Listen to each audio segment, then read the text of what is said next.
Preparing to live stream the meeting. The older you get, the more you look like Dad.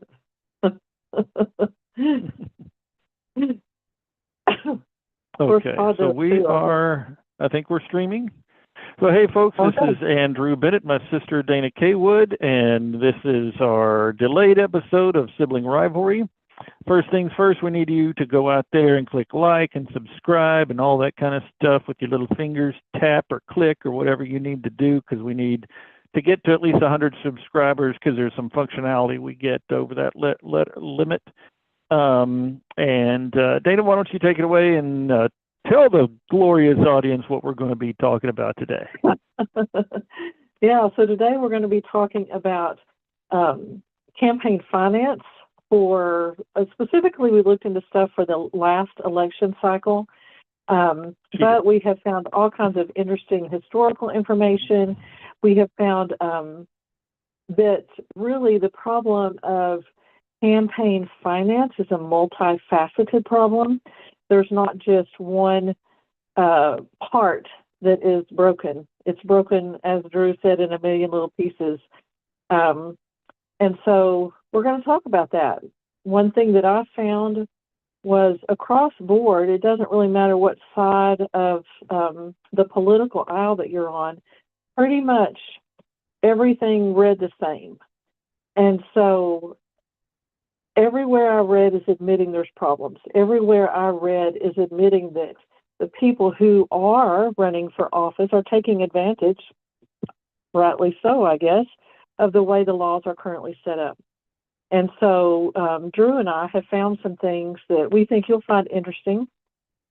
The first thing we have found is a little short video that gives a really good analogy so we can understand how really the election campaign process works, and it's not really what we think it is. And the guy that's doing this video is named Lawrence Lessig, and our audio is not working for it, but Drew's going to read it, and you'll be able to see the graphics that Mr. Lessig put up on his video. So let's go with that, Drew. Okay, so we'll go right into that.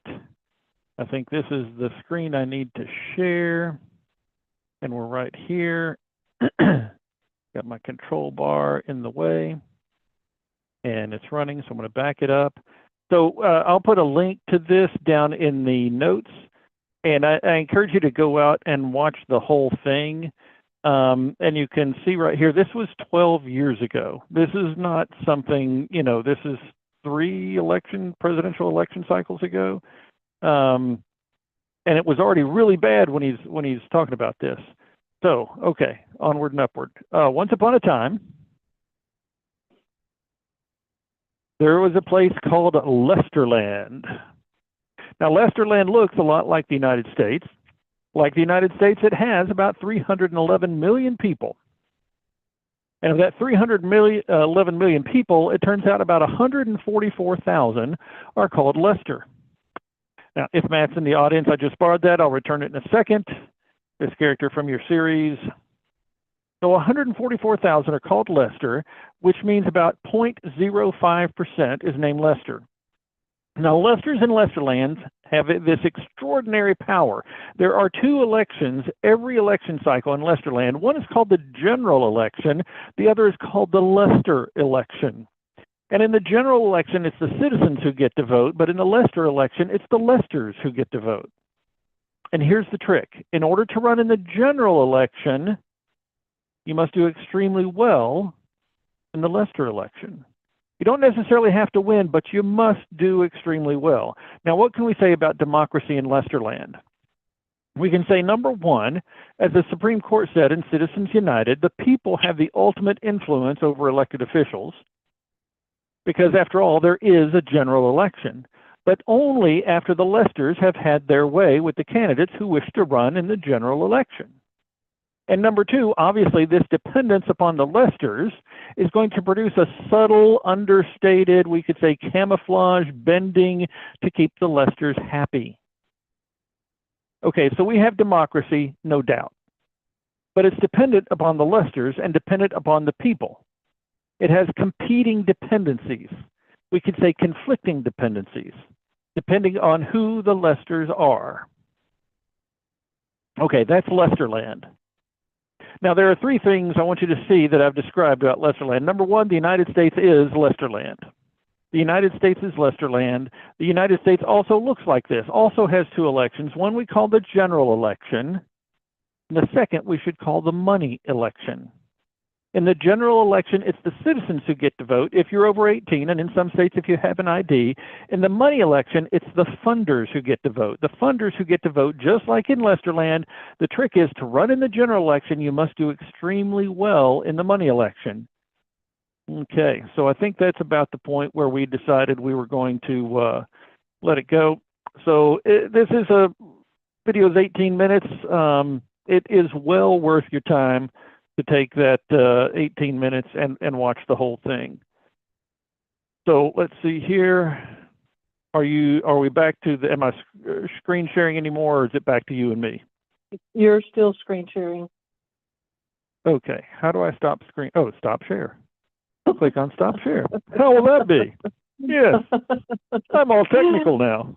Yes. Alrighty, so it's one thing we discussed is, you know, with the exception of like Bernie Sanders, when he ran, it was a lot of small donations. And of course, if you have a billionaire run, they can, you know, largely self-fund their campaign. But before we get too far, I guess, Dana, we were going to talk about some points, kind of define some terms: soft money, hard money, PAC, super PAC. You want to delve into that a little bit? Yeah. So a PAC, P-A-C, is a political action committee. And most PACs represent business, labor, or ideological interests. They have limits on how much they can give to a candidate committee per election, and it varies whether it is a primary, a general, or a special. But then there's different kinds of PACs. One kind of PAC that is especially influential in presidential elections is called a super PAC. And the super PACs, let me get over here and read to you. It's basically a political action committee which can raise unlimited sums of money from corporations, unions, and individuals, but it's not permitted to contribute to or coordinate directly with parties or candidates. So I read that in multiple places, and Drew, maybe you can help with my understanding. But here they are, they're raising a large sum of money.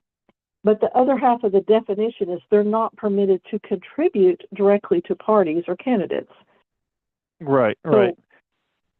How are they getting the money? So how are they getting the money, or what are they doing with the money?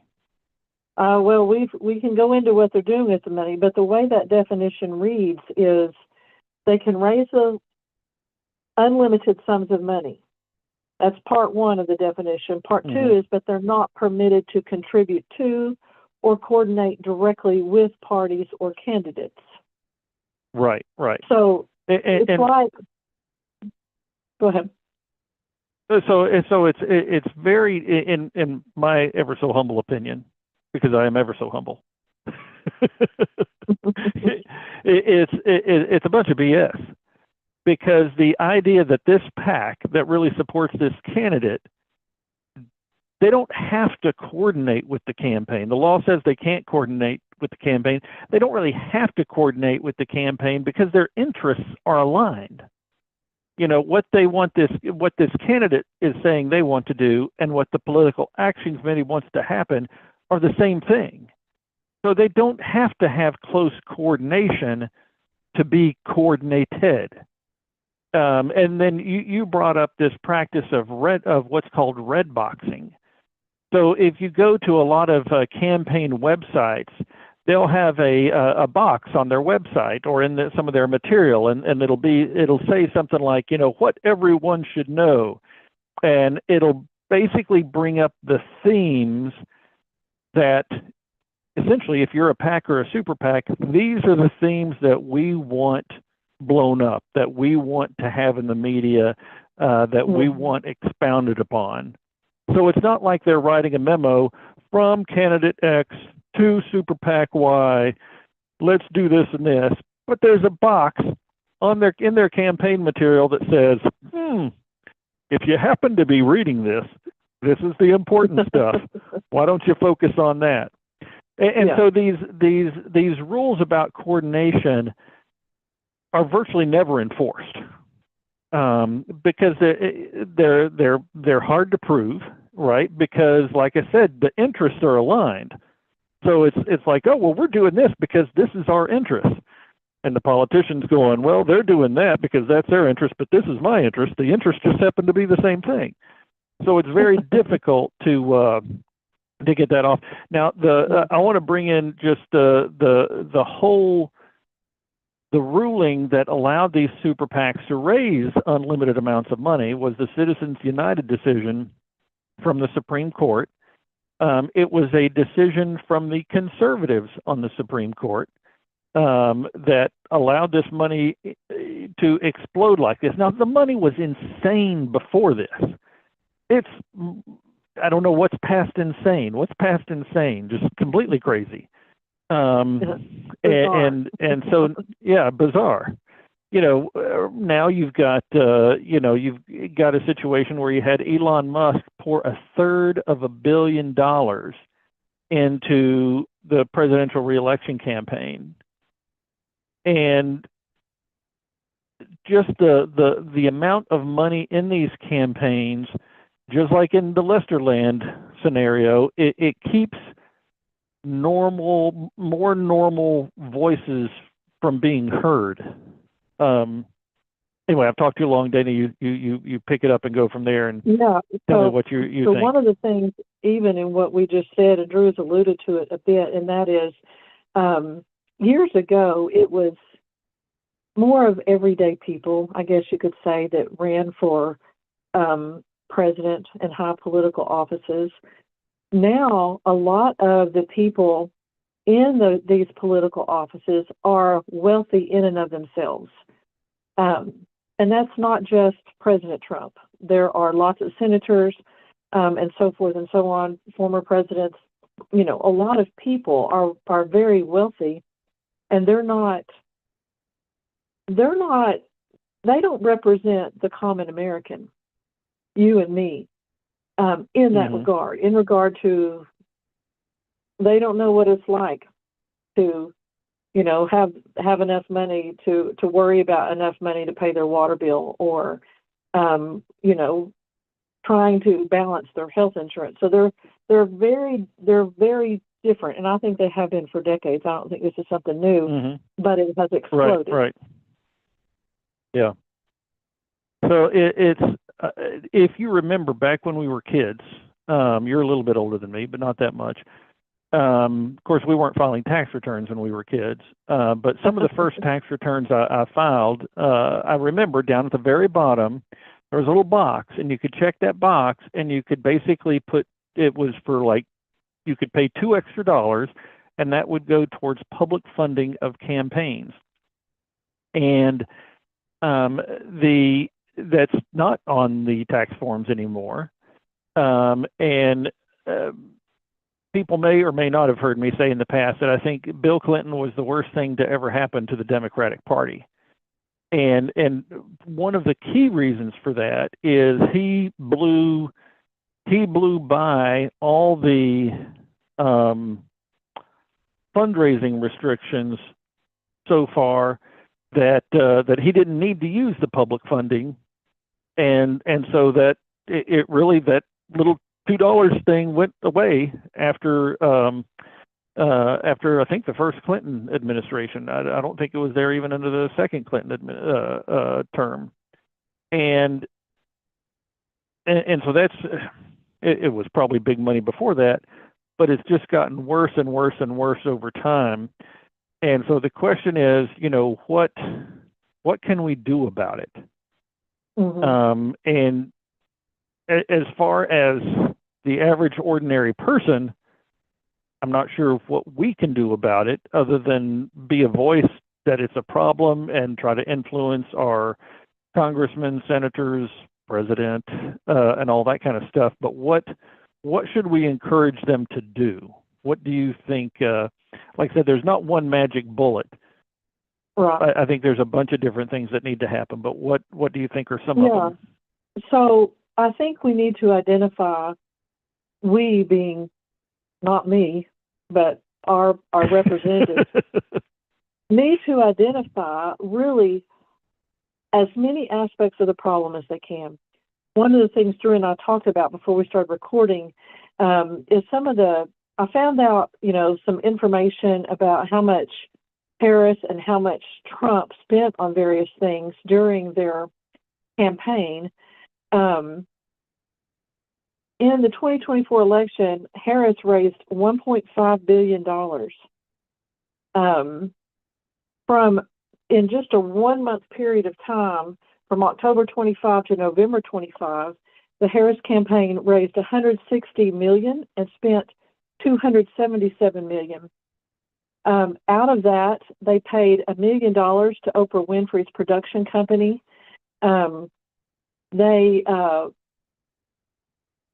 Let's see here, they spent advertising for a 90-second spot on the Las Vegas Sphere the day before Election Day, and it cost them $575,000. They rented some space at the Philadelphia Museum of Art that cost $50,000. So that's Harris. There's some similar things for Trump.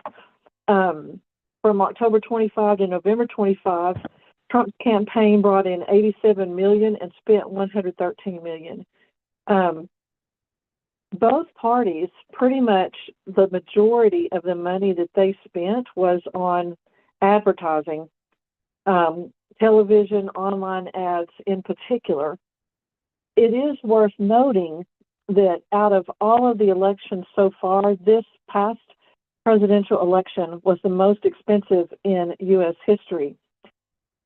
Together, Trump and Harris spent over $3.5 billion on their election campaign. Does that include the money spent by the political action committees, or just the money that their campaigns spent?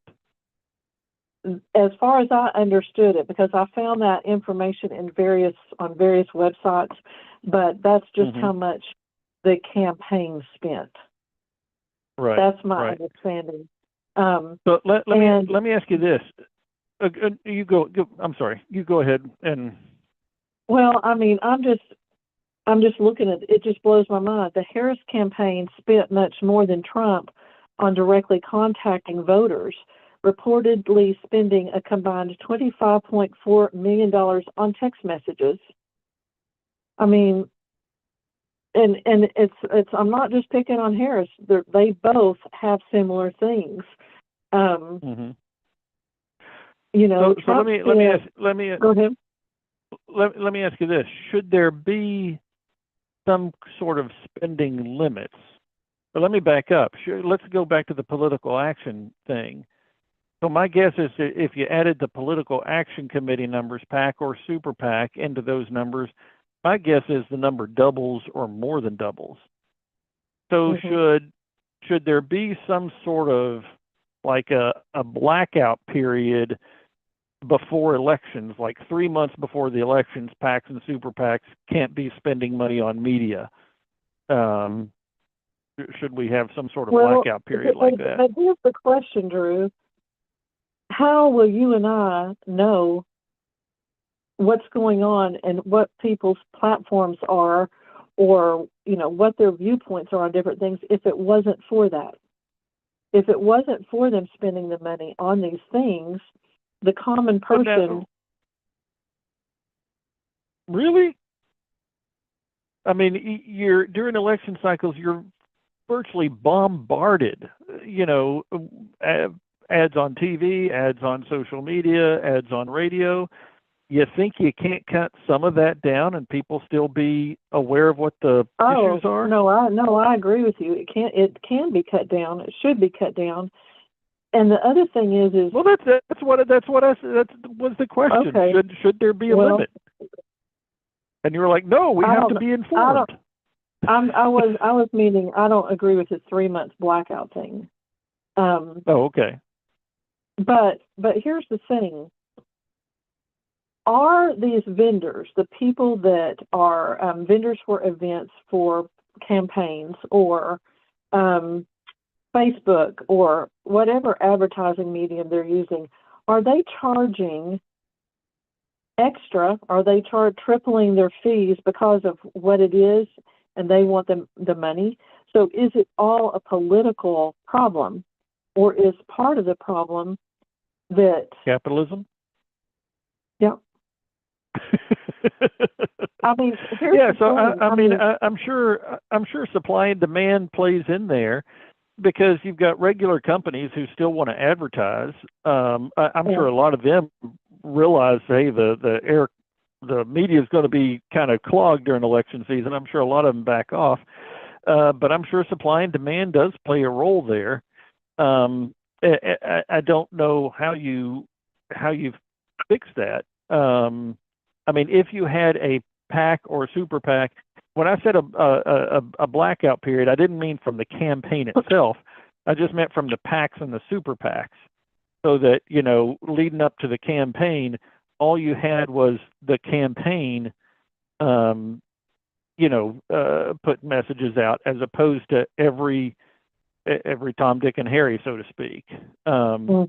I mean, in my mind, whether it's a blackout period, or even if PACs and super PACs should even be allowed to exist, I think is it's kind of a First Amendment issue, right? Because we have free speech. But these donations that come to PACs and super PACs a lot of time come from, not from individuals, but from corporate entities, whether it's a for-profit corporation, a not-for-profit corporation, whatever. And the Supreme Court has given those entities the same free speech rights that people have. And I'm not sure at all that's what the founders wanted. I'm not sure at all that's really constitutional, because when you have that much money being spent and saying it's free speech, I mean, there's so much money there that it's like the free speech rights of the rich drown out the free speech rights of normal people. So who has free speech rights then? Right. The Lesters. Yeah. Well, I did look up some ideas that different websites, different groups have for campaign finance reform. Several places I read, and you've mentioned already, that small donor public financing would put power back in the hands of individuals. I read that in numerous places. One particular one that goes into explanation pretty well, I thought, was the Brennan Center for Justice. Yeah, they've got some good stuff. Yeah. Then there was a website called campaignlegal.org, and they are, again, things that you and I've talked about. They want to ensure transparency in the funding of and spending by political campaigns, and placing reasonable limits on that funding, and encouraging states and localities to adopt public financing of elections. I read that public financing of elections in multiple places as well. The transparency part is a big thing, because, as you've already said, whenever there is particularly a super PAC that's giving large sums of money, there are so many ways you can embed things that it just doesn't seem like what it really is. It's just, and it's that way with a lot of things politically, but just an example of that. So there's a group out there, you probably have heard of them, called Americans for Prosperity. Sounds like a good thing. Hey, we want Americans to be prosperous. Okay. So there is the Political Action Committee, Americans for Prosperity, and then there is I forget if it's a trust fund or a nonprofit group that is I forget what it's called. The American Committee, we'll say. I forget what it is. And so it is the group that funds Americans for Prosperity. You go back another step, and the vast majority of the money for this funding group comes from the Koch brothers. So the Koch brothers will say, hey, we've never given a dime to Americans for Prosperity. We don't know what you're talking about. We don't have anything to do with them. Well, technically that's right, but they're giving money to this organization, and they control the organization that gives money to Americans for Prosperity. So technically, they're not giving any money. Right. But they, the reality is they are. Yeah. And that's they where over the last Go ahead. I was going to say over the last 50 years, I mean, they have given hundreds and hundreds of millions of dollars channeled through their organizations to Americans for Prosperity or other related organizations. And that kind of thing is, if you just look at the law that says, okay, you've got to disclose your donors, the donors are only, the secondary organization. Yeah. And there you can layer things like that and create even more layers, so it's harder and harder to find where the money's coming from. And personally, I think that political action committees should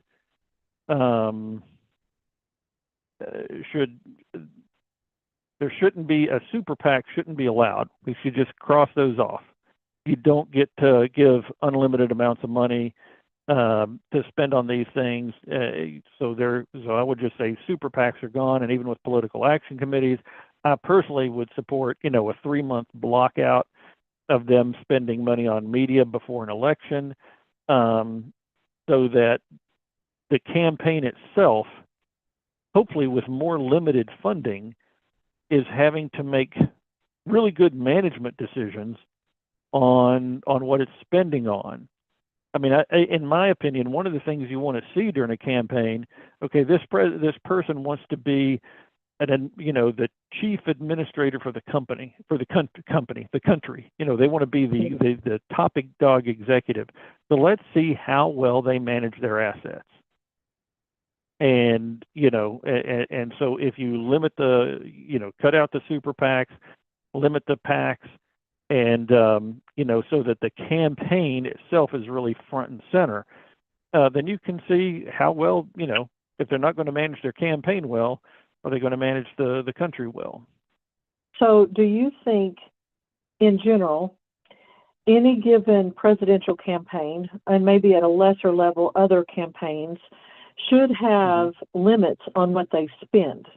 Doesn't matter where they get it from necessarily, but limits.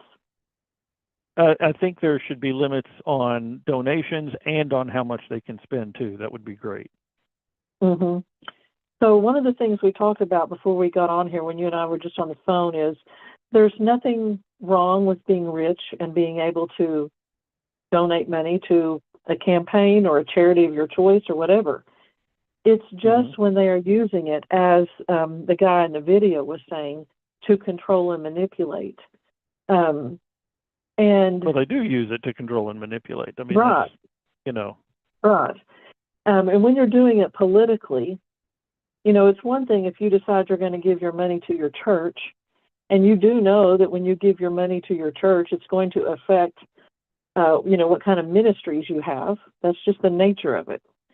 It's the same with, like you said, with, if they have if they're given a budget, everybody gets $1 million. You can come up with your $1 million however you want, except that nobody can give more than this amount, whatever that amount is, whether you are a group or an individual, doesn't matter. You're limited. You cannot give both through a group and yourself as an individual. And, I like what you're saying about, I mean, I think that there's so many ways to get tax write-offs, which is partly, um, in part, what some of these groups and people are doing. They're wanting their net to go down so that they're paying little to nothing on taxes. And I get that. And I don't think there's anything wrong, like I said, with being rich. But we got to, the guy in the video tells what percentage of people, I think he said 0.05% are fall into this mega rich category. With obviously the whole rest of the country is average income, middle income, lower income. Yes, there are people who make millions of dollars that are still not in that category of a mega donor. Right. So I do feel like, and how to get that done, the only thing I know to say is like what we talked about before on any given issue, and that's to contact your representatives and not wait until the next election cycle. We got to let them know now that we would like to see changes, because our country is notoriously slow for making changes and burying some nefarious things in the middle of a good plan, if you will. And so when back when I ran for office, I ran for the state legislature back in 2012, and I was horrible at raising money. Didn't do a good job at all. I raised, I think, around $5,000. I had over 100 donations. My competitor, in his disclosures, he got three checks from PACs, all of them over like $5,000. So he raised three times as much as me with three checks as I raised with 100 checks. Yeah, and that's actually one of the things that I read too, is the vast majority of the time, it's not all the time, but it's almost all the time, the person with the most money wins. Oh yeah. Yeah, and the incumbent is quite often the person with the most money. It's easier to raise money as an incumbent because, hey, I'm already in office. I can go on and scratch your back now. Right. Incumbents just have always had a leg up. So I think, right now a lot of Democrats feel like democracy is under threat with Trump going after law firms, going after judges, going after, the Republicans have gone after voting rights. The Supreme Court's eroded the Voting Rights Act. I think the ability to have effective, real campaigns and for people to be able to vote easily, I think is fundamental to our democracy. So before we can fix any number of issues, economic issues, housing issues, environmental issues, blah, blah, blah, we've got to fix democracy. And right now, I think before, going back to the video was, what did I say, 10, 12 years old already? When you have a small number of people controlling your elections, you essentially have an oligarchy. So I feel like we can get our democracy back, but right now I really feel like we're an oligarchy, not a democracy. How do you feel about that? Well, for me, the jury is still out. I think our country is in such a mess that it does need. This is kind of veering off of our topic, but I feel like I think it's on topic because it's the money in politics that creates the oligarchy. And until the money's. I hear what you're saying, but I guess to me, and what I really heard you asking, which you didn't say, is how do I feel about what Trump is doing in his torched earth policies. He's just going around. No. Really, I mean, clearly, I do not like Trump. Take Trump out of the picture. Like I said, this Lesterland thing is 12 years old. I don't. If you, regardless of who the candidate is, Obama, Biden, Harris, Trump, McCain, whoever, Yeah. if you can only get there by having billionaires behind you, do you really have democracy? Right. I mean, and it goes back to, I mean, there's nothing new under the sun. And you look at France and how they were in the late 1700s. And, they had a pyramid, and the rich people were at the very, very top and controlled everything.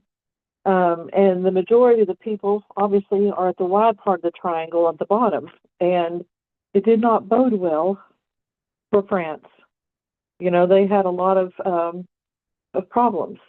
And I think that... Well, I mean, it was the same thing in America before the Great Depression. You had extremely concentrated wealth at the top, and you didn't have as much business and financial regulation.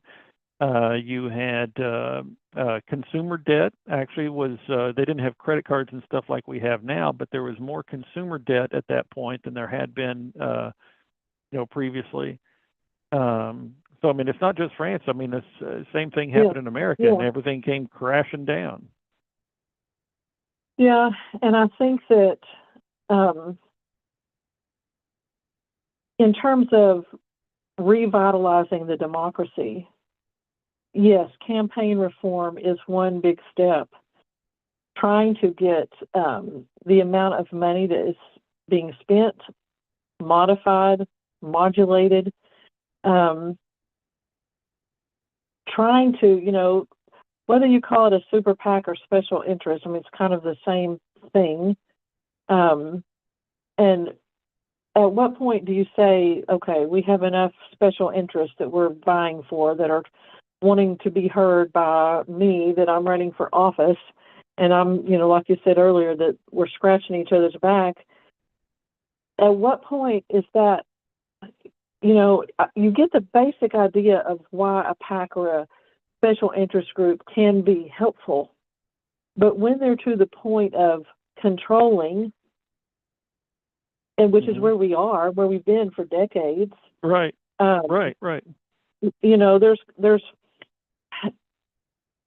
it's like one of the first things that Trump did. And people were like, and I'm not going to go into what he did, but everybody was like losing their minds. And the thing is well, you got to tell us what it is. You got to tell us what you're referring to. Well, he was talking about getting rid of Black History Month.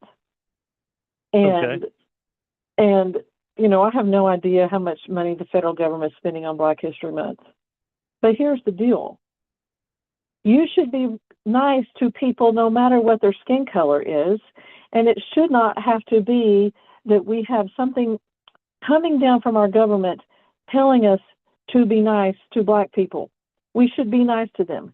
We should be nice to Native Americans. Why don't we have a Native American month? Why don't the white people didn't treat them well either. We also didn't treat Asians well. There's lots of different people groups that at some point were treated poorly by another people group. But here we are, it's 2025. We don't need the government telling us to be nice. Why can't we just be nice? If you live in an area where there's a lot of some other race besides yours, celebrate it. Have a Black History Month, have an Asian History Month, whatever. It shouldn't take a government policy, a government ruling to make you do that. Black history should be part of what's taught in public schools. So should Native American history. So should Irish history, etc. All of these things don't need to be left out just because the president got rid of Black History Month. I mean, good grief. When we were homeschooling our boys, every time a Black historian came up in historical context, we studied him. We learned, we learned what the white people did that was way wrong, and all of these things, but it didn't take the government telling me to do that. And so I think a lot of these things that we have heart attacks over, the special interest groups, the things that are wanting funding or wanting special treatment, maybe it's not even special, maybe they just want acknowledgement. All of this takes money. How much money are we willing to spend to get our own special interests out there? And again, it goes back to, I don't have the money personally. If I want to have a great focus in the political life about homeschooling, because that's what I did when my kids were growing up, then I would have to have some money. Just saying something to my congressman is not going to be enough. Mm-hmm. I can tell them, hey, I want you to, allot money to people who choose homeschooling, if I believe that, which I don't. But anyway, if I did, then it's going to take more than just me sending a letter to someone. Sure. But that's a starting point. What other ideas do you have on things we can do specifically for this issue at hand? Campaign finance reform. We both agree it needs to happen. We both have read some of the only other idea that I did not read that I had researched was we did talk about public financing for campaigns, but there is one place in Seattle where they provide eligible residents with $50 in vouchers to contribute to candidates of their choice. Now, I don't know if that's a good idea or not, but it's working for Seattle. And so, maybe part of the thing is surely to goodness somebody in our government is researching how other countries do it. Are other countries succeeding, or are they having financial reform issues as well? Yeah. I mean, what can we learn from? Right. So, different countries do have different models. I'll be honest. I know very little bit about how they do things in Europe, but not enough really to hardly even speak on it. I know, like in England, they'll talk about having snap elections, and I hear that, and I'm like, I don't know what the heck that is. We have an election cycle. So what is a snap election? Does it come in the middle? And I know they do. I know they do have some blackout periods for certain things, where other organizations, like I was alluding to for PACs, that's something I read about. Some countries in Europe have blackout periods for organizations, but it really, I don't know it. I doubt very seriously there's anybody in the government looking into it. There's probably people in different think tanks, looking into it, who have come up with other ideas. And I know one thing we both ran across in our reading was ranked choice voting, which doesn't really have to do with finances as much as it does with the vote itself. And ranked choice voting, the idea is that you can have third parties or candidates with less funding. And, so like if ranked choice voting, if you get to say, you've got 9 candidates, and on your ballot, you put them in order from like 1 to 9, or maybe you only get 4 votes, 1, 2, 3, 4. This is my first pick. This is my second pick. This is my third pick. What? We used to do that in America, didn't we? At what point did that stop? No. Yeah. No, we did never do that. The vice president was, for a while, the vice president was whoever came in second. Remember? Okay. Well, that wasn't really ranked choice voting per se. That was just on the presidential election, and I think that ended probably 3 or 4 presidents in. I think with Jefferson, maybe after Jefferson, not sure. But anyway, that's really getting a little off the topic. That could be a topic for another day.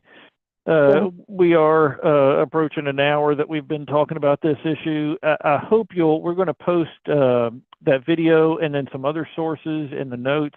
We really hope you'll go out and take some time to read up on this issue, understand how important it is. I think it's one of the personally, I think it's one of the fundamental things we have to fix in order to regain our democracy. Because personally, I think we're already in oligarchy territory.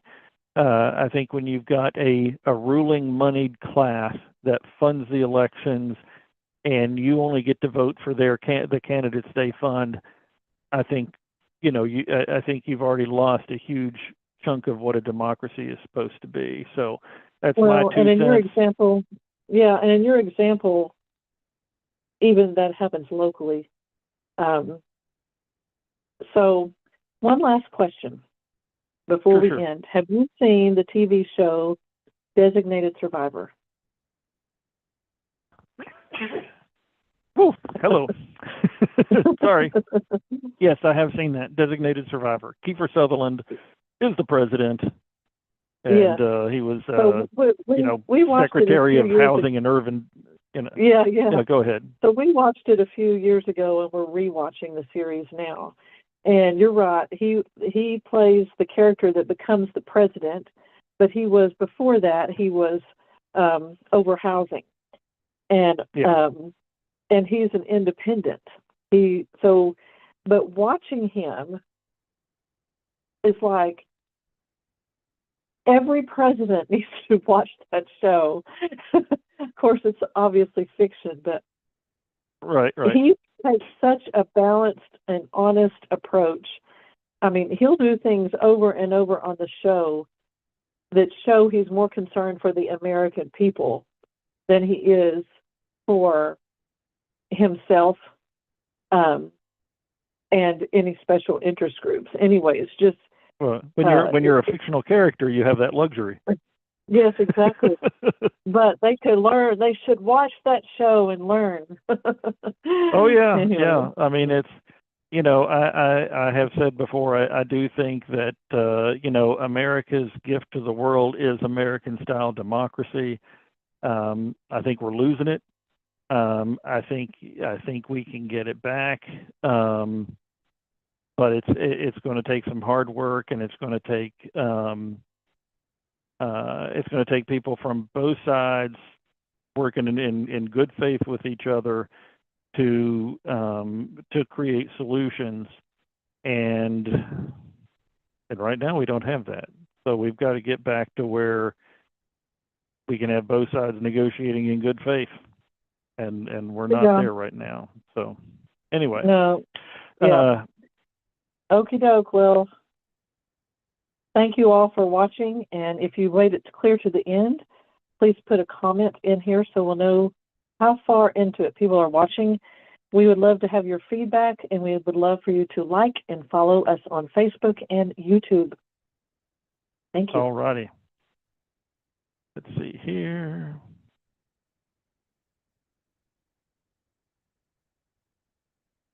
I am trying to figure out how to turn off the live stream.